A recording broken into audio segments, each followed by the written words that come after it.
Alright. Okay, we're in the 2020s now.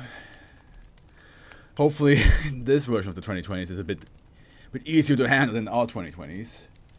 The first one we got is called Cliche, right? Okay, here we go. I wonder if Win1 and Howard will join today. This one is pretty short. Alright, and pretty nicely rated. Euclid Exqui? How the hell do you say that? How in the hell do you pronounce this? I assume Exequi, but at the same time, I might be absolutely wrong. Let's see here.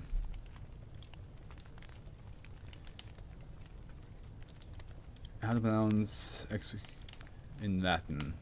Exequi. Exequi. Okay, so almost. SCP 2020 is kept. I've never seen that containment class. Yeah, I wonder what that actually means. Meaning. Attain, arrive at the execute, carry out. So I guess it means whatever object class it is, it stays that way. Like there's no way it will ever become safe. It will never become Keter or Thaumiel. It will just stay. It would stay Euclid. I assume that's what they're trying to say with this. I don't know. SCP 2020. I want to say 2020. No, SCP 2020 is kept in a Type 4 humanoid containment cell at Site 17. Standard amenities and precautions associated with T4HCC are in place. Dietary supplement -9 consisting of 1.4 kilograms of used shredded paper is to be provided daily. SCP-2020 cells to be monitored for any unusual activity with all localization transcribed. 128 grams of tissue samples from SCP-2020 are kept at Subsite Bio 17. Access to SCP-2020 or its biological samples are to be approved by the head of SCP-2020's research team. I think it was just made up for this SCP. No, the thing is, I do remember seeing that word in other SCPs. I just never pronounced it. I just always ignored it because I was like, it's something additional. I actually never looked into it. It's not this one specifically. I have seen it before. But yeah, it's just never, like, this is the moment I realized I never said it in any other videos. I was just like, how do you say this? Description. SCP-2020 is a sapient humanoid entity approximately 2.2. Also, this is one of your favorites. Okay, we'll see. We'll see what this has to do. It's a sapient humanoid entity approximately 2.2 meters or 7'3" in 7.3 foot. No, 7'3", there we go. 7'3" in height and 70 kilograms, 150 pounds in mass. Hey, so he weighs like me. But he's like 40 centimeters tall. SCP-2020 possesses unusually long and thin limbs, as well as facial features commonly associated with gray aliens and bright green coloration. SCP-2020's body is composed primarily of a novel form of natural rubber that appears to serve skeletal, muscular, and circulatory and androcene functions.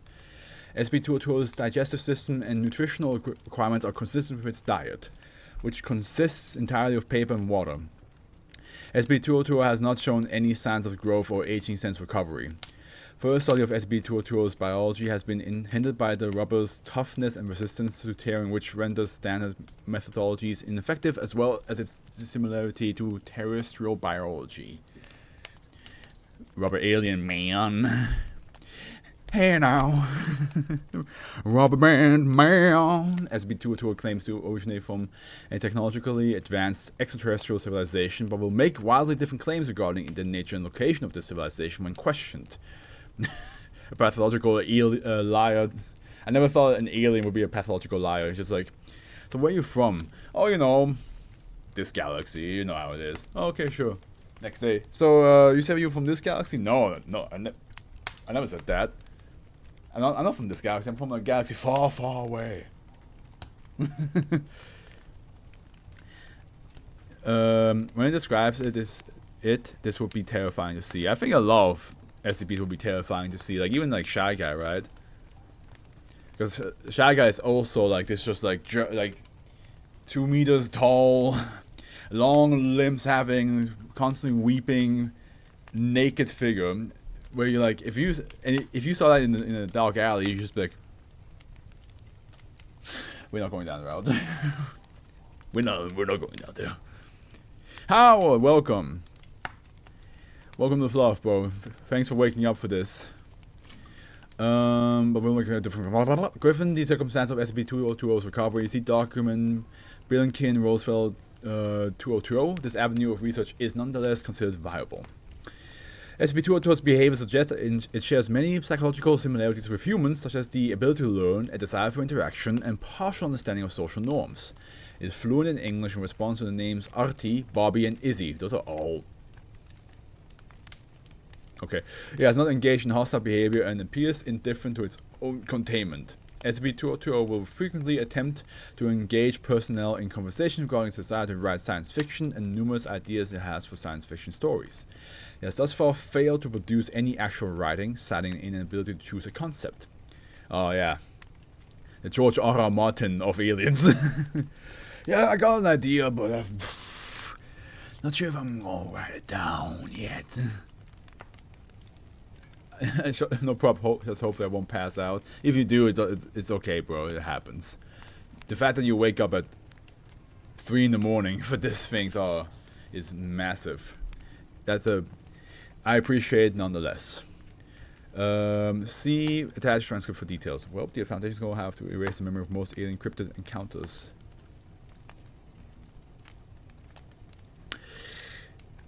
The Foundation has to erase a lot of things. Addendum X. I'm surprised they even have the budget for all the amnestics that they use. But I mean, there's also like multiple other SCPs that explain how to make money, so I guess at the end we shouldn't question it too hard. Addendum excerpt from transcript -1 ASO SCP-2020 was permitted to speak to researcher King on any topic it wished. No, wait guys, I have an idea. A better idea. There's this facility, right? It was made by someone at some time in the past to bring the whole world back from the apocalypse. Like, something could blow a big hole in the earth, and after the facility went game over, play again, well, why slashing? Well, why slashing? Okay, sure. That hole could just be the Mariana's Trench, because the facility can do pretty much anything with physics and technology, I think. Cliche, right? I don't really know how exactly this fits into the story or anything, but I mean, it could be the setting, I think. I guess I can think. Wait, how the Foundation even making money? I mean, I think the government does fund them. Well, they have a bunch of, like, cover companies, right? Like, fake companies that allows them to make money. They have, like, people working with actual governmental people. They have... Even though it's not every SCP, they have some SCPs that they use to make money. Yeah, they have a bunch of front stores and places where they like can make money legally. So they have like multiple ways of making money, but it's still like budget-wise, it must be. And yes, as you said, the government also funds them. The government does fund them. It depends on which story. So sometimes. Wait, so the Foundation could be Chick-fil-A and I didn't know? Yeah, I mean, there are stories of like people who say like, oh, we had, I guess, a couple of agents that worked at that area and they came out, which means that that's one way. Yeah, there is probably a front Chick-fil-A Foundation restaurant somewhere. And then once like an anomaly pops up, they like close down the shop. We're going hunting, boys. Guys, I had another idea. Forget that one. This one is a brain in a jar. That's a guy. Cliche, right? But like the idea here is that I just run with it. Crazy nutty professor type. Not an invention that don't work. Complete nonsense. But it's all working. Guys. But it's all working. Guys. That guy and his invention could be like a superhero or something. Jeremy Vacuum. The vacuum brain in a jar with germs. That sounds wrong. I'll think of something. hunting every Sunday. Yeah, Sunday. Like some people go to church on Sunday. The SCP Foundation has to hunt anomalies on Sunday. It's okay. It's okay though, because I just got this awesome idea. There's a wizard. Wait for it. From space. A space wizard, guys. That's not the only part though. He's a cyborg, and he's with five cat girls. Guess what the twist is? That's right. The cat girls also cyborgs. Oh, and they fight crime. Cliche, right? I mean, but it's not because they're fighting space crime. Crime in space. Does that make sense? Guys, the story will be about them being cyborgs and fighting crime. Actually, no. Because I just got a better idea. Wait. It's an AI, right? An artificial intelligence on a computer. Cliche, right? I know. Well, it makes simulations of the perfect role for that person. And then it eats their brains. Guys. But maybe it's not actually doing that. And I guess the characters don't know for sure that it's actually doing that because we can't see inside it. But here's the plot twist though. It then puts a fake brain in them and makes the bodies convince other people to go into the simulation. It's a horror story or a sci-fi story. Science horror story. Wait. Guys, here's another idea for you. I just got this massive idea. There's a time machine, right? And it sends people to the future and then back to the present. And in the future, everyone dies from an asteroid. I mean, not everyone. Just enough people that it's like everyone. Cliche, right? I know. But, well, the main characters. Or I guess it could be the villains or villain protagonists. They're trying to make sure that the future happens. Guys. That's because every time they try to look at another future, that future is even worse because it involves actually everyone dying. Except for one time where it's like, who wants to live forever deal. I don't know what the actual story is, but I'll think of something. Okay, wait. But seriously, better idea. Guys, there's this alien, right? Like they have it in the movies with the green skin and big black eyes and everything. Cliche, right? I know. We've seen it all. But wait. And for whatever reason, I'll think of that later. It really wants to become a science fiction writer, but I can't stop coming up with ideas long enough to do it. And the twist, here's the twist, is that he's talking to some people, and they're from a government agency that already has all the things he's talking about, and they're all like, how does he know this stuff, and does he even know what that all real? Right? Wait. Two words. Just two words. Laser butt. Disease. Wait. Guys. That was actually 3. It was 3 words. It's gonna be harder than I thought. Nice. I like that. And I'm pretty sure everybody else watching this video or watching the stream right now is seeing that he's just talking about SCPs that already exist. He's just trying to come up with stuff, and then it's like, yeah, it's cliche, right? Yeah, makes. But it's funny because these are all SCPs that existed. I mean, maybe 1 or 2 I haven't read yet, but there are definitely some that I have read. Wait, hold on. I need to get my text box out. There we go. Now we're back to this. Look at you, man. Now back to me. Cliche, right?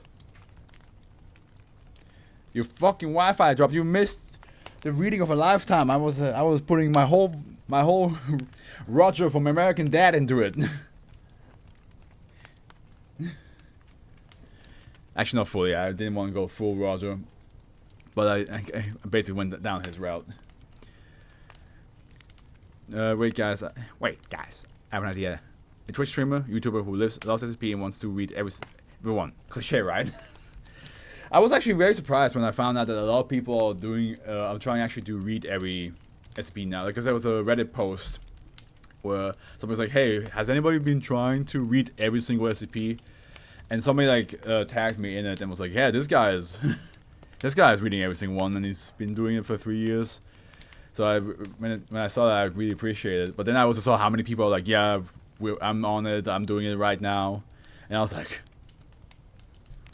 "No, I'm the SCP guy. I'm the one who reads." So I was surprised to see that a lot of people actually trying the same thing, but I also saw that a lot of people far back, like in the first 1,000. So I was like, okay, I'm I'm the lead. There was like 1 or 2 that were already in the 3,000, so I was like, okay, I'll catch up. Don't you fucking worry now, I'll catch up. I'll be there one day. I'm the only one with video evidence, that's true. Yeah, it's just see those Omni-Man and I'm Morgan, he's just like, look at what they need to do to copy a fraction of our power. But no, I think it's cool that a lot of people decide to read all of them. It's not easy.